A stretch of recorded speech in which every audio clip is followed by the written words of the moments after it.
आज मंडवगण फराटा येथे महाराष्ट्र शासनाची लाडकी बहीण या योजनेसाठी आपला मोबाईल नंबर हा आधार कार्डला जोडण्याचा अथवा KYC करण्यासाठी जी आवश्यक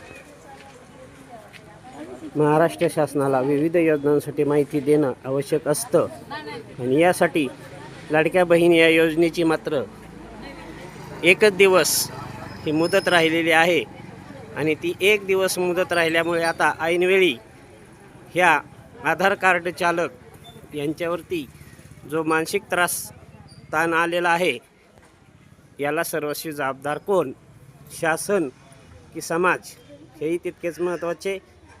आपण या ठिकाणी आलेल्या सामाजिकदृष्ट्या एक प्रतिक्रिया घेणार आहोत आलेल्या नागरिकांची. बाबा, आपण कोणत्या योजनेसाठी आलेला आहात? हां, आधार कार्ड. आपण यापूर्वी का केलं नाही? काय अडचण आली का?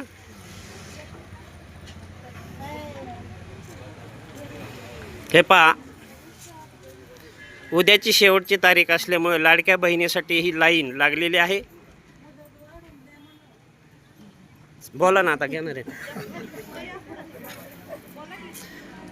बोला बोला बोला. हां, अहो बोला. हे जाणार आहे वरपर्यंत, जाणार आहे शासनापर्यंत. हां, आपण का लाईनमध्ये उभे राहिला नेमकं सांगा की. OTP. बरं, आधार कार्डला आपला नंबर नाही जोडलेला का? बरं, ह्याला शासनाने किती दिवस जाहीर केलेलं झाले तरी मग आपण का लेट आला तरी काय? त्याचं कारण सांगा.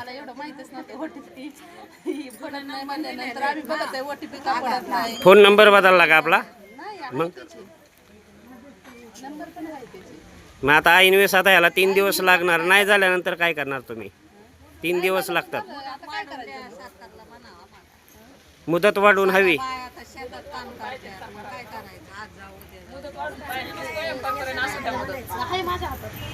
उरकन ना नक्की. मग